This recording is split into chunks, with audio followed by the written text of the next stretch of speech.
tal? Un gusto poderlos acompañar durante este espacio, un nuevo espacio que estamos presentando para poder hablar de economía sostenible, economía circular, cambio climático y todo eso que nos está importando tanto en la economía y en el progreso de todos los países, no solo de Colombia, estamos hablando del mundo entero. Les comento, este es un espacio en el que queremos formar a las personas que nos están viendo en este nuevo lenguaje de sostenibilidad.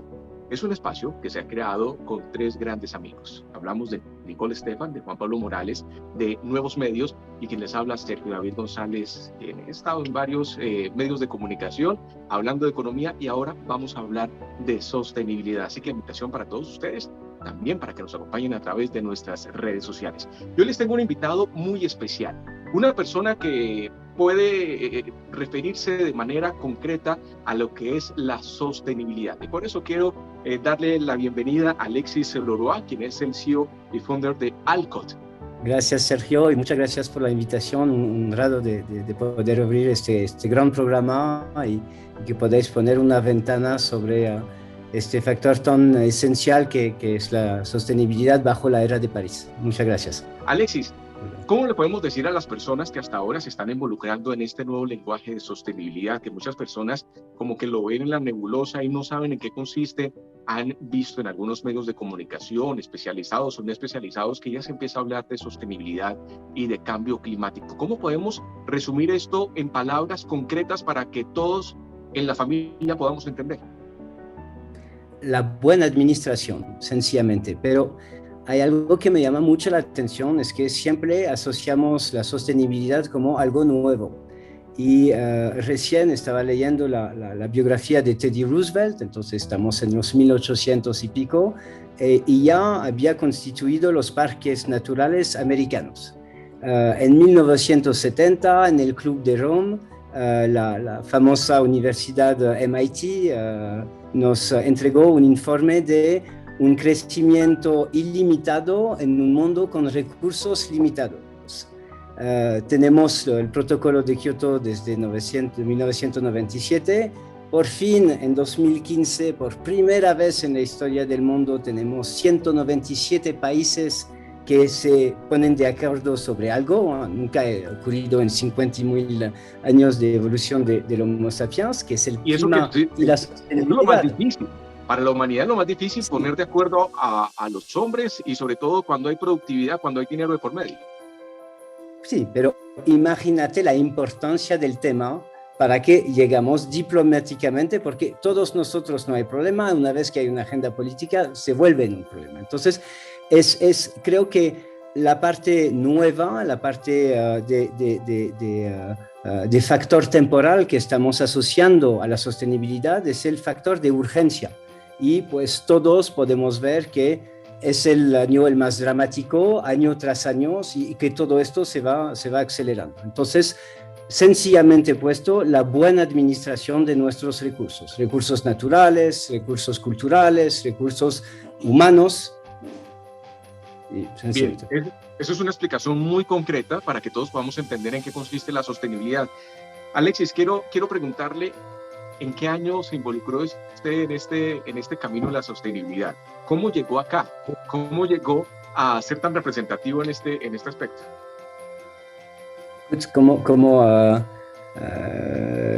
Todas las cosas extraordinarias por puro accidente. Empecé Alcott en 2009 a raíz de una bancarrota de una empresa que tenía dedicada al mundo del turismo que no sobrevivió a la crisis de 2008. Y es interesante también porque la relación en el turismo, al fin y al cabo, el patrimonio del turismo es el capital natural, ¿no? Son las playas maravillosas, son las ciudades increíbles. Entonces, toda la vida, al fin y al cabo, todos tenemos una fibra que resona de una manera o de la otra con lo que nos rodea.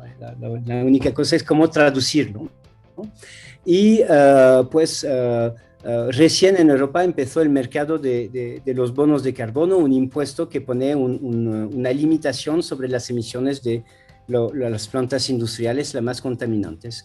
Y un amigo mío me llamó la atención sobre este nuevo mercado, no tenía muchas cosas por hacer, empecé a leer y a educarme sobre el tema teniendo tiempo.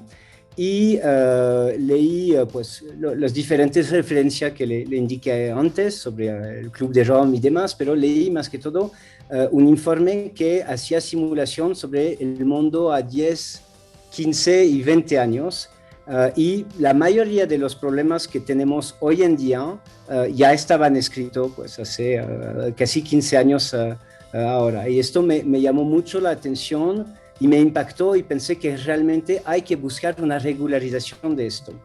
Y siempre fui convencido que el hombre, el ser humano, somos todos egoístas y todos tenemos avaricia, ¿no? El problema del consumismo es algo que todos tenemos. Yo primero, podemos criticar las empresas de los grandes contaminantes y obviamente tienen su parte de responsabilidad, pero una manera sencilla de parar todo es limitar nuestro consumo. Entonces, sabiendo que no se puede hacer, pues siempre pensé que el factor económico es lo que nos permitiría asegurar una transición. Gran contaminación, gran multa o gran pago. Y a partir de ahí empecé a trabajar más que todo sobre la parte económica de lo que es la sostenibilidad y lo que nos ha dado el Acuerdo de París, pero muy rápidamente descubrí la parte social y la parte de impacto. Y anecdóticamente, mi primer gran experiencia, mi epifanía de sostenibilidad económica es 2009, mi epifanía de empresario dedicado y sostenible es 2011, cuando descubrí el Ingenio Providencia en Cali. Mira, pues, o sea, me gusta lo que está diciendo porque para muchas personas un fracaso empresarial puede ser el acabose y no ven otra alternativa sino seguir en el mismo negocio y a veces se cometen los mismos errores para continuar. Usted lo que vio fue una vuelta completa y fue muy visionario en su época para poder encontrar lo que venía a futuro y es lo que estamos viviendo en este momento y es una economía sostenible, una economía que sea amigable con el medio ambiente, que sea sostenible con la calidad de empleo que está generando y cómo puede tener un impacto social.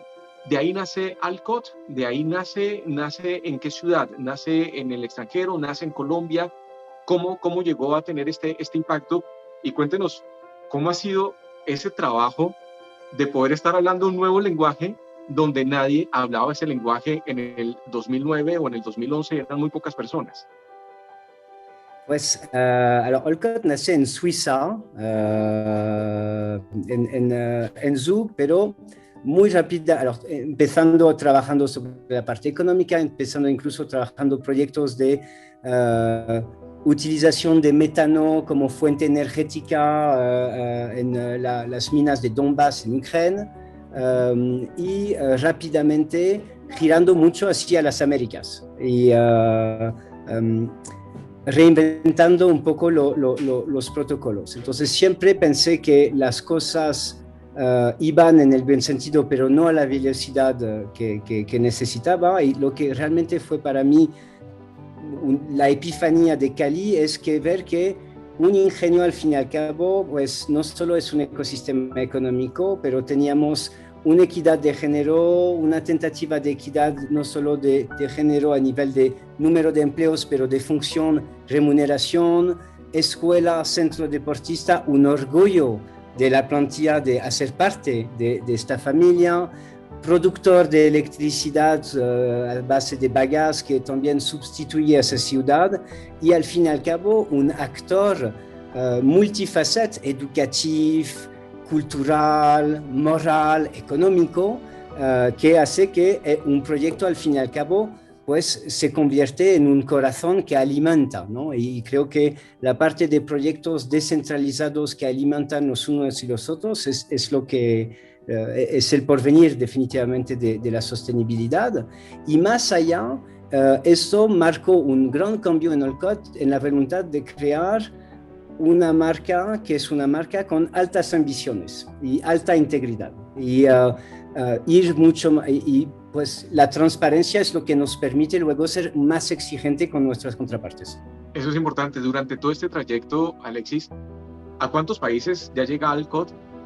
Y una pregunta adicional, que esa sí es muy personal. ¿cuál ha sido el proyecto que más le ha impactado durante todos estos años? ¿De qué país?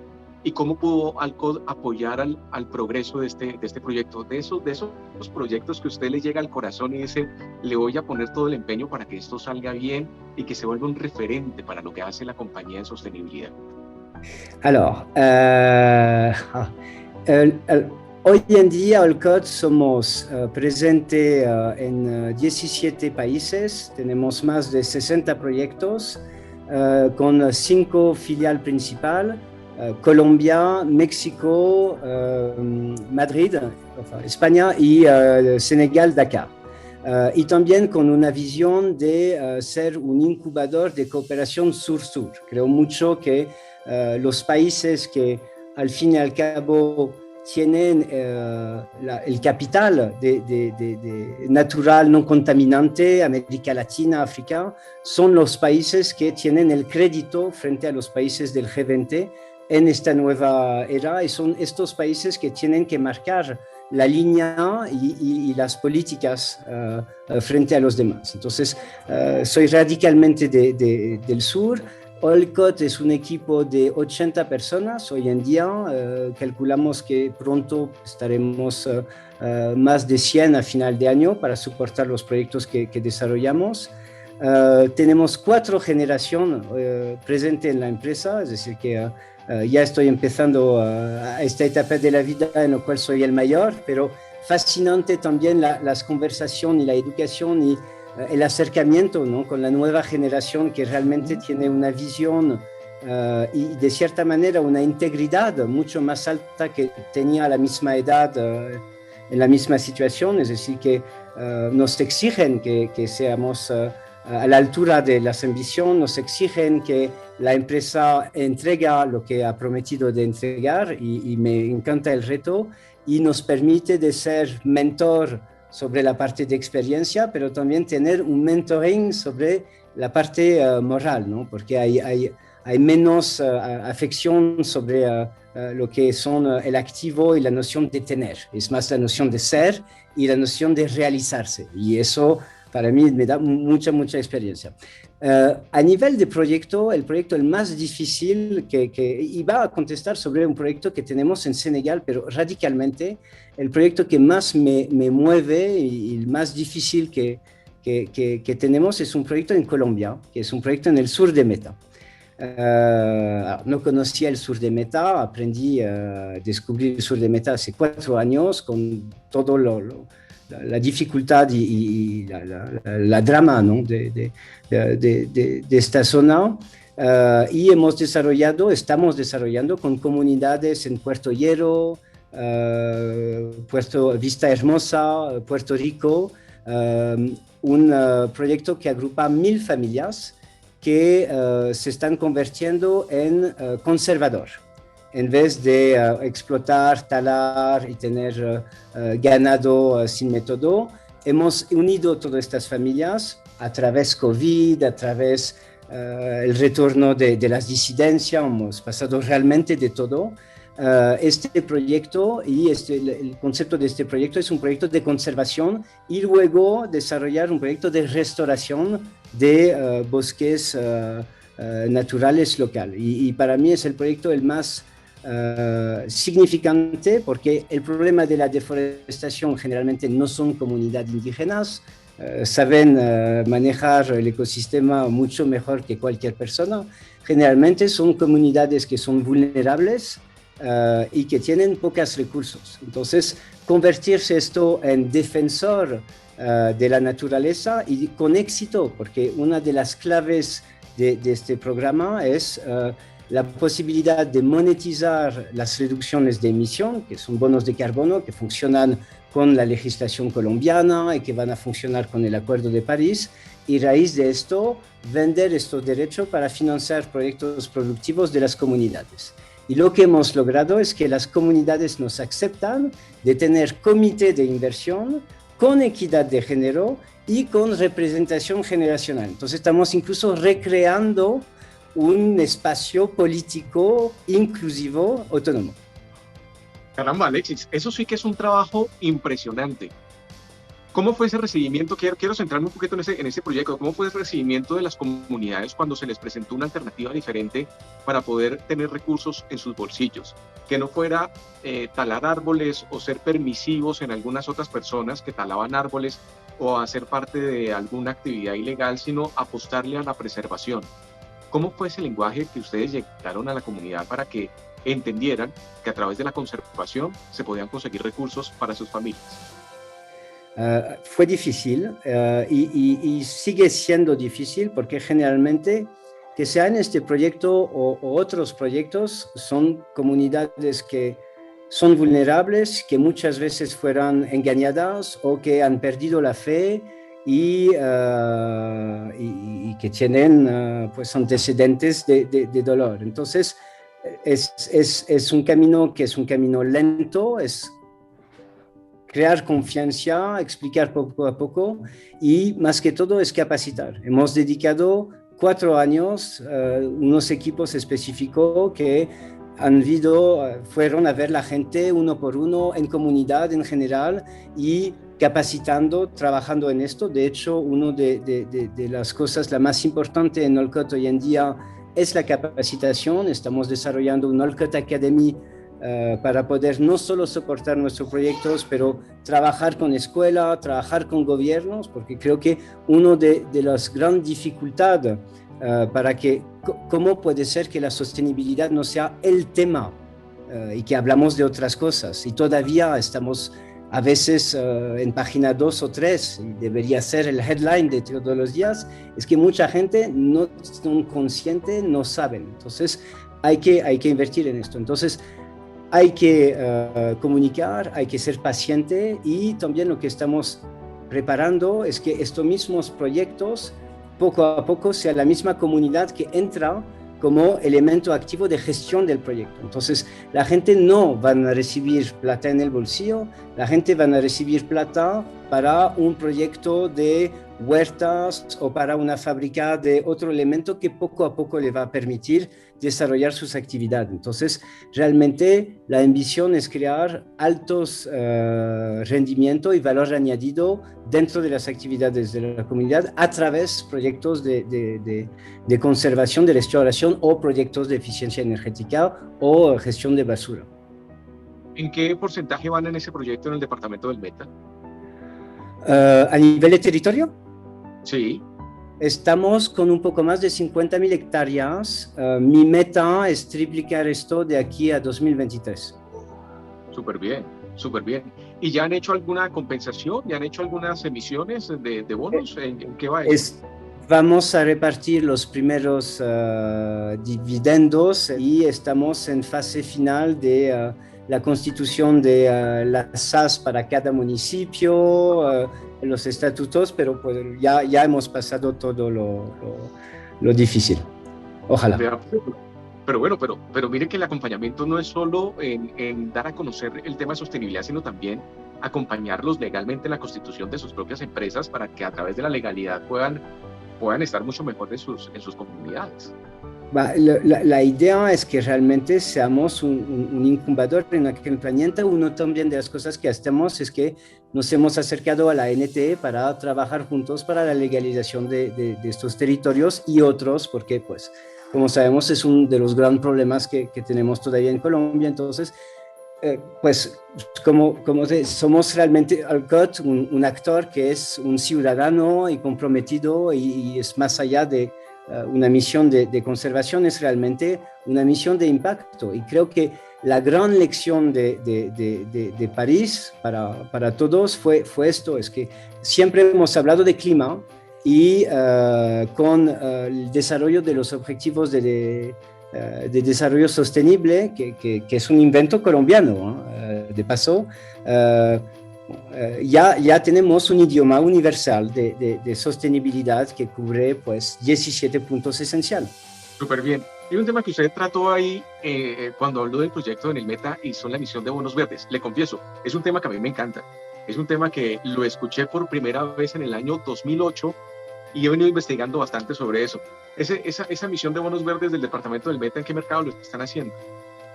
Lo estamos expandiendo el mercado internacional voluntario porque pues pagan más y pues nuestra misión también es proteger los intereses al máximo, entonces vamos al mayor portor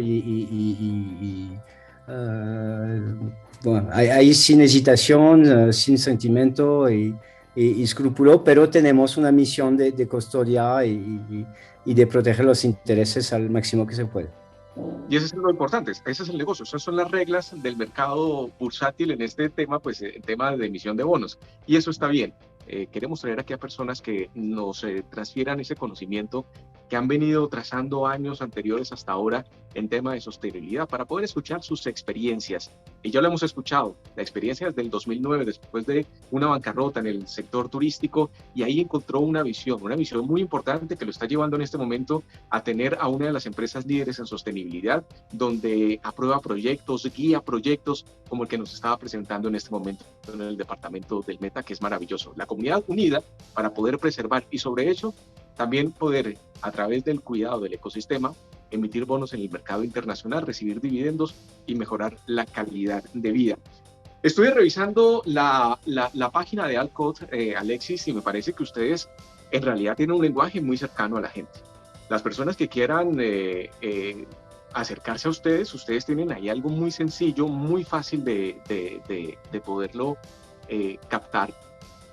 Y me llamó la atención el tema de huellas, porque hemos visto durante todos los medios de comunicaciones hablar de las huellas de carbono, las huellas de plástico, la huella hídrica. ¿Le parece si hablamos ahora sobre ese aspecto? Y vamos sacando interrogantes sobre el tema. ¿De dónde sale el tema de huellas y por qué es tan importante en este mercado de sostenibilidad? Es el punto de partida, es decir, que cualquier persona que tiene una enfermedad va a tener un diagnóstico y la huella es exactamente esto, es decir, que cuál es tu diagnóstico en cuanto a tu contaminación de gases efectos invernaderos, cuál es tu consumo de agua y nos permite también establecer una línea base, es decir, que si vemos que tu temperatura es mucho más alta que lo normal, pues hay un problema y vamos a identificarlo. Y la huella realmente responde a esto, nos permite uno establecer líneas bases en función de los sectores o en función de las personas privadas o personas físicas o empresas, y saber si está por encima o por abajo. Y a partir de este diagnóstico, pues podemos establecer la cura. Entonces, hoy en día muchas empresas pues o están bajo una legislación que le dice que tienen que reducir su consumo de agua o tienen que reducir su consumo de plástico a uso único o obviamente gas a efecto invernadero, pero una empresa o incluso una persona para ser en estado físico óptimo, pues estamos siempre empujando, ¿no? Y midiendo.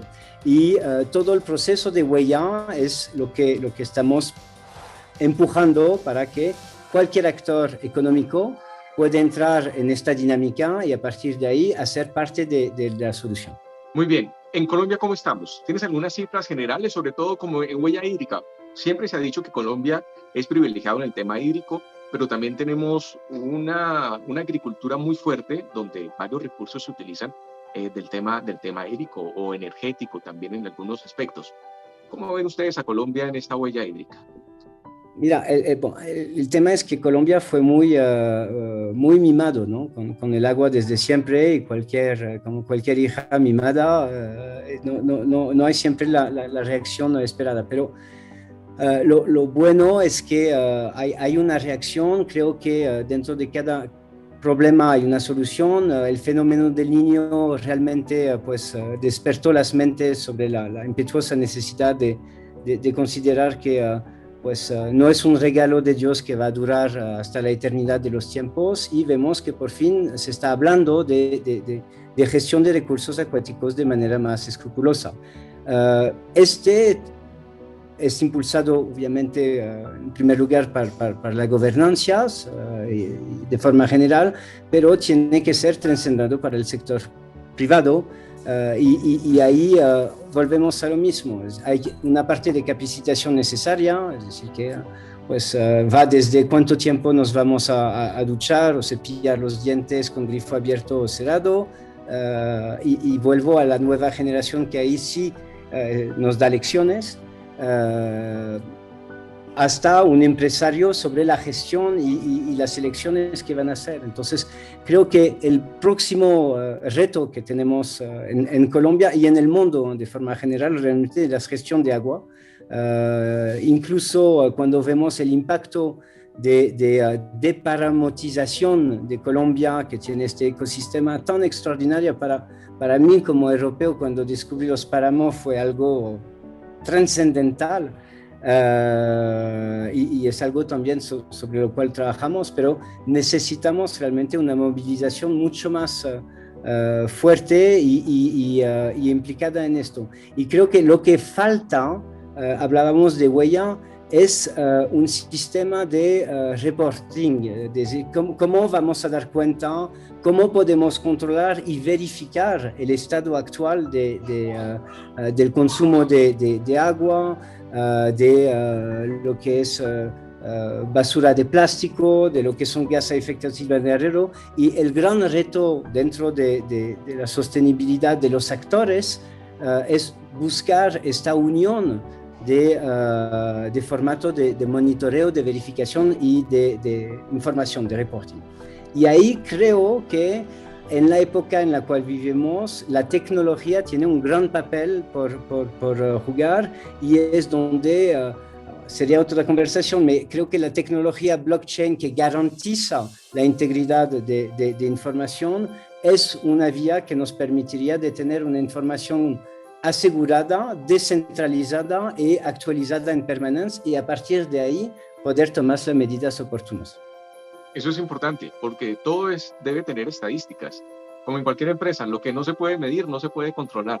Entonces es importante ese tipo de estadísticas. Pasando a otra, que es la huella de plástico, encontré algo en la página de ustedes que me pareció maravilloso, y se estima que entre 1950 y 2015 se produjeron 8.300 millones de toneladas de plástico, de los cuales, y este es el dato que me impresionó, solo el 7% fueron recicladas. Un porcentaje muy bajo hasta el 2015. ¿Cómo estamos hasta ahora al 2022, Alexis? Igual. Igual o peor, porque producimos más. Y ahí estás tocando un tema una cifra que va a parecer alucinante. En los países nórdicos, escandinavios, Suecia, por ejemplo, el 97% de la basura está reutilizado. Tanto que no se habla de basura, se habla de recursos que tienen que ser transformados. Y la palabra clave es recursos. En América Latina, de forma general, la tasa de reciclaje es ya entre 10 y 15%. Súper baja. No solo es súper baja, es qué desperdicio, porque todo esto son recursos que pueden ser reutilizados. Entonces, uno de los grandes campos de batalla que los actores y que los industriales, y ahí pues qué oportunidad para la innovación y para los jóvenes empresarios o mayores, pero queda todo por inventar, ¿no? Hay mucho por hacer, y sé que hay mucho apoyo además de las instituciones, y hay mucha inversión que está buscando soluciones a escala para esto. Pero imagínate si podemos, cogiendo la basura, transformar esto en materia prima, ¿qué economía de escala? Bueno, pues eso es un mensaje para los hogares. No, la conversación no se centra solo en empresas, sino para los hogares, porque lo que yo veo en el tema, sobre todo latino, es que hay basura en casa y lo que queremos es deshacernos, no la queremos ver a nuestro alrededor. No importa, casi que la mayoría de gente consideramos que de la puerta de la casa hacia afuera no me interesa dónde va a parar esa basura, solo que no la quiero ver dentro de mi hogar. Y se pierden oportunidades y se pierden formas de poder ayudar al planeta y en cierto caso ayudar al bolsillo. ¿Cómo poder concientizar eso, Alexis, para que los hogares también se suban a este bus de la sostenibilidad y sepan que desde sus hogares pueden aportar y que la economía de su hogar también puede verse beneficiada con eso? empezamos siempre para el ego, ¿no? Entonces creo que lo, cada uno es importante y cada acción es importante y lo oímos cada día, pero a lo mejor no lo creemos, ¿no? Y al fin y al cabo es una cuestión de escala, pero creo que si hay agrupación de vecinos, si hay, existen puntos, por ejemplo, de recolección, pero estos puntos de recolección pues acaban en el mismo relleno sanitario sin que realmente hay seguimiento sobre esto. Entonces hay que buscar incentivos y hay que buscar productos que permiten tener realmente una repercusión inmediata. Pero puede empezar con cosas que son muy sencillas. Hoy en día, por ejemplo, dentro del universo de los derivados empiezan a existir bonos de plástico, que es un poco equivalente a un bono de carbono y sirven a empresas que son un gran consumidor de plástico para compensar su huella de plástico. Bueno, esto tiene valor, podemos buscar, si hay centros de recolección, la manera de financiar a través de estos mecanismos, pero más que todo creo que es poder buscar núcleos que se agrupan y que empiezan a tener acción colectivas y 10 hogares juntos sí pueden hacer algo. Ahí viene la palabra que tanto se usa en este sector y es compensación. Compensación, ya lo decías anteriormente, emisión de bonos verdes, emisión de bonos de carbono o en este caso emisión de plásticos. ¿Cuáles son los métodos que más se utilizan para compensar lo que la industria hace en su productividad y dentro de esa cadena de valor poder compensar lo que viene afectando al ecosistema? ¿Cuáles son los que más se utilizan en este aspecto, Alexis? Pues el concepto general es medir, reducir, compensar, ¿no? Medir con la huella y esta huella te permite de definir un diagnóstico, un programa que es un plan de reducción y lo que no se puede reducir se compensa. Entonces, cuando se trata de gases a efectos invernaderos, generalmente se utilizan los bonos de carbono, que es un cupo por contaminar, equivalente a una tonelada de CO2. Recién se ha desarrollado una metodología equivalente para los plásticos, es decir, una tonelada de plástico reciclado puede generar un cupo de contaminación de plástico.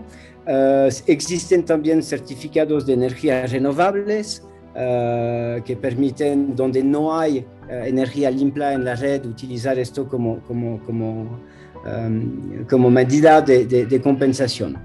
La meta de todos, obviamente, es no podemos reducir de un día al otro, es imposible, necesitamos es hacer esto de forma transitoria, pero sí es importante reducir y no solo contar en compensar.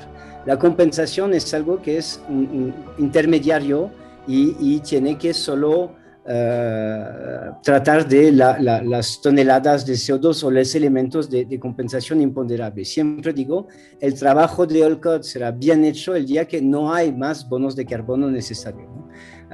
Y que logramos realmente una reducción general y absoluta. ¿Ese escenario lo ve pronto? Yo siempre digo que en 2050, cuando llegamos al net zero, me jubilo o paso a educación, pero dejamos de esto. Creo que, mira, yo soy optimista por naturaleza y a pesar de todo lo que vemos hoy, pienso que el ser, incluso en la situación más terrible, siempre pudo saltar y responder a pesar de todo lo que creamos que no. Creo que estamos realmente viviendo la lucha de la historia de la humanidad. Somos la única generación y todas confundidas que tienen la oportunidad de hacer algo y que tienen los recursos para hacerlo. No puedo imaginar que no lo vamos a lograr. Me sumo a su buen mensaje, me sumo a su positivismo, porque yo también creo lo mismo. Creo que estamos en un momento crucial, en un momento donde la historia se puede modificar y donde podemos entre todos aportarle a que podamos seguir contando la historia, que esto es lo que se define esta conversación.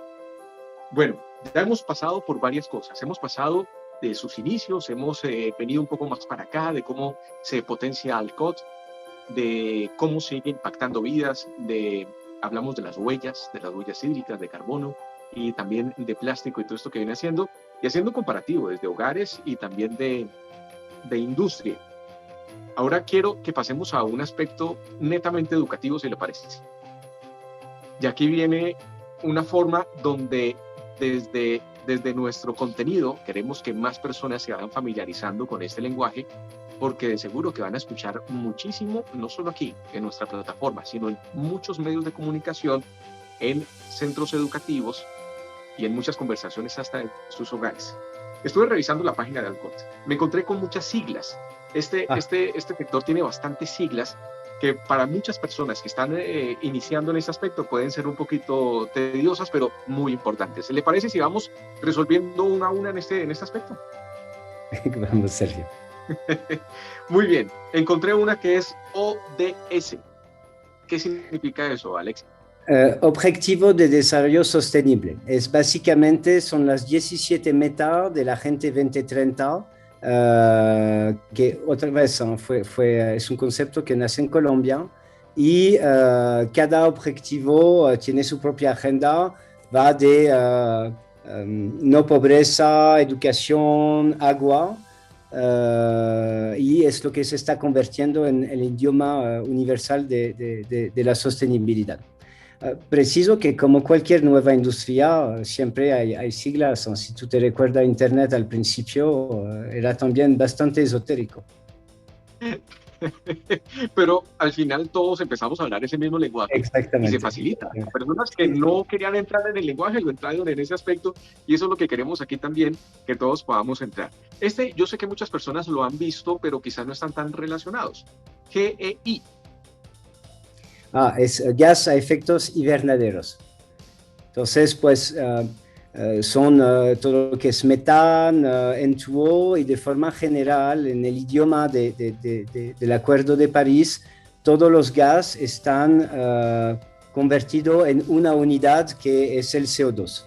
Entonces, por ejemplo, una tonelada de metano es equivalente a 29 toneladas de CO2. Bien, ese es como el más conocido, ¿no? Ese es como el que la mayoría de personas esos son los dos campeones, sí.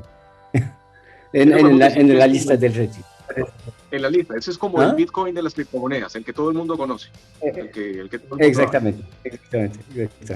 El que sigue, no sé si lo estoy pronunciando bien o usted me corrige, Alexis. AFOL.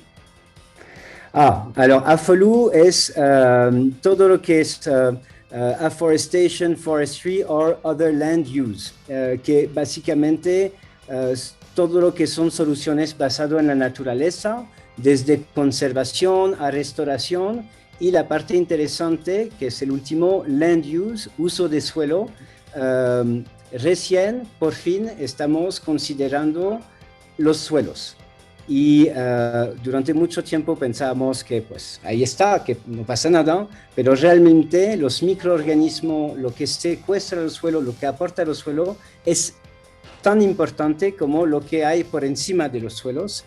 Lo vemos con toda la parte de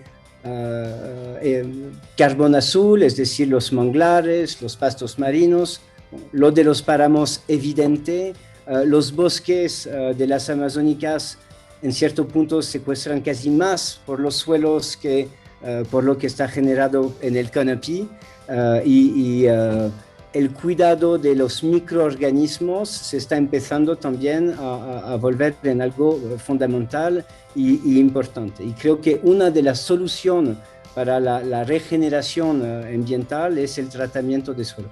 Ahí se puede decir que para poder tener un mejor vivir, para poder disminuir la pobreza y la brecha de género, hay que, de lo que está en el suelo, hay que saber administrar lo que está en el subsuelo. Exactamente. Spot on. Bien.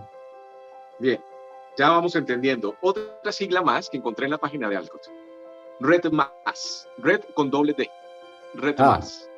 Alors, RED es una metodología,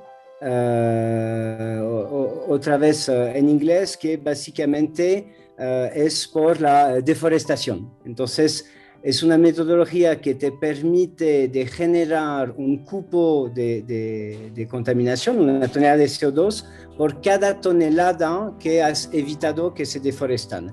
Y la parte de más son proyectos que tienen que integrar una parte social dentro de los proyectos. Ahora, cuando hablamos de proyectos de protección y de parte social, me parece que es un lapsus porque realmente al fin y al cabo es un ecosistema. Entonces hay toda la parte de flora, de fauna, hay una parte cultural en el caso de las comunidades indígenas, ancestral en varios de los casos. Entonces ahí es donde nuestro sector tiene mucho trabajo todavía por hacer en cuanto a definición de criterios de alta calidad y integridad para asegurar que realmente estos proyectos no se pueden hacer si no consideran todo el ecosistema y no solo la parte de bosque. Eso es muy importante. Esto lo vamos a hacer con todos los invitados para que entre todos vayamos aumentando nuestro vocabulario con este aspecto. Y le cuento que usted ha pasado la prueba en su totalidad. Conocimiento Gracias. Gracias. Quiero que hablemos un poco sobre algo que usted lo ha enfatizado mucho en esta conversación, y son las nuevas generaciones. Lo he escuchado muy atento durante todo lo que hemos hablado, donde dice que esta generación está mucho más abierta y tiene como un poquito más de conciencia de lo que es la sostenibilidad y cómo poderle aportar a una productividad que genere rentabilidad, pero cuidando el ecosistema. ¿Cree que esto va a ser perdurable? ¿Cree que las nuevas generaciones vienen con este chip y va a ser mucho más fácil que ellos lleguen a través de plataformas como esta, donde a través de la tecnología le estamos hablando un poco más de conocimiento de este aspecto, pero a una comunidad que es mucho más sencillo hablar? Pues creo que ni la nuestra ni la suya es durable en el estado actual, porque por naturaleza todos vamos a cambiar y evolucionar. Creo que necesitamos encontrarnos en el medio. Creo que es una generación que sí va a tener una ecoconciencia mucho más desarrollada que mi generación. Nací en 75, entonces generación X puro y no había este tipo de conversación. Pienso que la parte que sí me preocupa un poco es la parte del agora, es decir, que siento que es una generación que necesita encontrarse más juntos y más empeñada, porque es una generación que es un poco más aislada.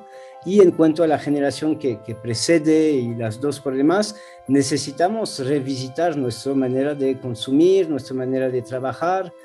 Creo incluso que bajo la era de París hay una oportunidad como nunca, lo mencionaba antes, es decir, que los países con fuerte capital de biodiversidad y natural no contaminante tienen ese crédito. Entonces, es la oportunidad de desarrollar soluciones, recursos, maneras de consumir, maneras de producir, maneras de educar, que sean más de proximidad, más humana y más en línea con lo que nos rodea. Entonces creo que esta generación sí puede abrir un gran camino en esto, siempre y cuando se haga de forma realmente universal y universal en el sentido de una unión, ¿no? Común, más que tener gente aisladas que están enfocados en una parte. Entonces, soy un gran defensor de la descentralización siempre y cuando todo sea conectado. No lo quiero poner en camisa de 11 varas, como decimos en Colombia, en tema político, pero también estamos viendo que hay jóvenes que se están impulsando en la política, quieren entrar al Congreso, ya sea a la Cámara o al Senado. ¿Cree que con ellos se pueden hacer algunas alternativas muy bien sustentadas en tema de legislación que puedan apoyar este cambio climático? Mira, como os conté en el proyecto del Sur de Meta, hemos propuesto y las comunidades nos los recibieron y es todo su honor, unos comités que incluyen representación generacional. Entonces, creo que en cualquier plan político, cómo no dejar a la juventud una voz y un voto. Yo a 47 años no puedo decidir de lo que va a ser el porvenir de los de 20 años sin que ellos tienen palabra para decidirlo. Entonces, creo que necesitamos también revisitar un poco la dinámica política. Creo que es muy importante que tengamos representantes jóvenes que pueden cuestionar las decisiones y que piden explicación, y estoy convencido que muchos de las reglamentaciones tendría mucho más sentido con un acercamiento lógico que con demasiado conversación académicas, o sea, Sí, políticas más que académicas. sí, políticas, porque ese es un tema un poco complejo en este país, ¿no? Sí, claro, pero ahí es, esto sería otra conversación y ojalá, pero yo creo que no debería tener permanencia en el poder. Entonces necesitamos volver a un sistema en el cual los ciudadanos cumplen con un trabajo cívico que le toca servir su país, su ciudad, su ecosistema político un tiempo para proponer solución y que sea rotativo, porque es lo que permite asegurar la integridad, la frescura y el interés general más allá de una agenda personal. Muy bien, Alexis, ya vamos finalizando esta conversación y quiero preguntarle un poco de su familia. Ah, ¿Cómo tomó su familia este tema cuando usted empezó a hablar de sostenibilidad y les dijo, vea, el turismo lo vamos a dejar a un lado y vamos a centrarnos en esto? ¿Cómo fue ese apoyo familiar? pues um, primero soy hijo único. Me casé hace 4 años, entonces es bastante. Estaba casado full con Olcott. Y es una elección a un momento dado, pues este tipo iba a decir proyecto, pero más que proyecto es realmente un acto de fe y es una elección de vida. Y mi sueño es que Olcott se convierte incluso en una escuela de pensamiento, y por eso estamos desarrollando Olcott Academy, queremos trabajar con universidades y ahí invito a cualquier persona a contactarnos en este sentido, pero queremos realmente ser un impulsor de cambio y capacitar a gran escala. Entonces, esto, como puedes imaginar, requiere mucho tiempo. Pero pues mi mamá todavía no entiende bien lo que estoy haciendo. Y mi papá le parecía una aventura como un capricio, ¿no? Pero cuanto más evolucionan las cosas y más se publicó, obviamente más apoyo. La parte que realmente me tocó eran los amigos, porque como hijo único, pues los amigos tienen un espacio importante.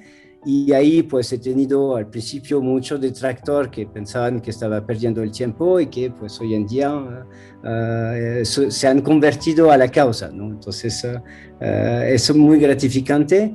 Y pues en cuanto a mi esposa, es mi mejor soportor y inspirador, porque ella hace parte de la gente que hacen las cosas pequeñas escalas y gran escala, y siempre es una gran lección, ¿no? Entonces, y puis de todos de su familia lo tienen en el ADN. Pero no, hay un cambio y es muy divertido porque hoy en día no sería una pregunta, ¿no? Es decir, Claro. que hemos pasado del estado un poco de geek a geek sexy. Bon, todavía no me lo creo. Pero bueno, no está solo en ese espacio. Aquí estamos nosotros porque queremos visibilizar eso. Queremos dar a conocer a todo el público que nos está viendo en este momento que hablar de sostenibilidad y apostarle a la sostenibilidad es lo más importante en este momento si queremos tener una cadena de valor, no solo como familia, como ciudad, como país, sino como mundo. Esta es la gran oportunidad que tenemos para, como lo dice Alexis, cambiar la historia. Entre nosotros está que podamos seguir contando este cuento y que podamos avanzar como una sociedad más consciente de lo que estamos viviendo. Alexis, para mí ha sido un gusto grandísimo poder compartir este espacio, pero no lo quiero dejar ir sin que le dé unas palabras de inspiración a esas personas, sobre todo a los pequeños, medianos empresarios o a los gerentes de grandes compañías que aún como que no tienen la sostenibilidad en un punto adecuado para sus compañías, o también para los padres de familia en sus hogares, para que la sostenibilidad haga parte de sus vidas. ¿Qué les podemos decir? Porque tengan en cuenta que aquí nos ven de todas las edades, desde los adultos que están en un cargo muy alto en una compañía, de mujeres que están liderando unas causas increíbles, hasta jóvenes que están en el colegio o en la universidad. Un mensaje inspirador, yo sé que usted lo tiene, para que este camino de la sostenibilidad podamos caminarlo más personas.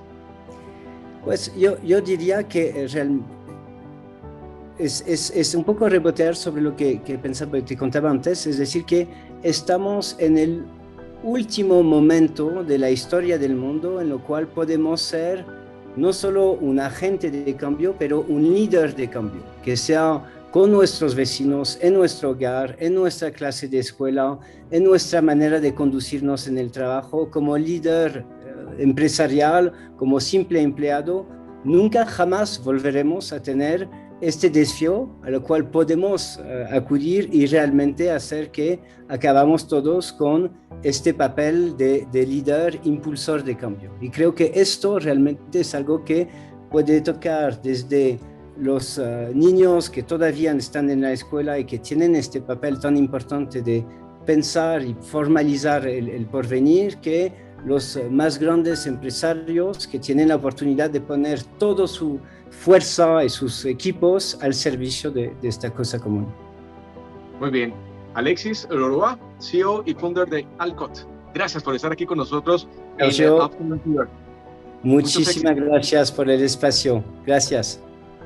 Muy bien, y a todos ustedes, gracias por acompañarnos en este espacio. Es una nueva manera de poder hablar de sostenibilidad. Lo que queremos es que todos aportemos al crecimiento productivo y ecológico de nuestros países. Soy Sergio David González y en compañía de Nicole Estefan y Juan Pablo Morales de Nuevos Medios, les queremos decir gracias. Gracias por habernos acompañado. Nos encontramos en una próxima oportunidad.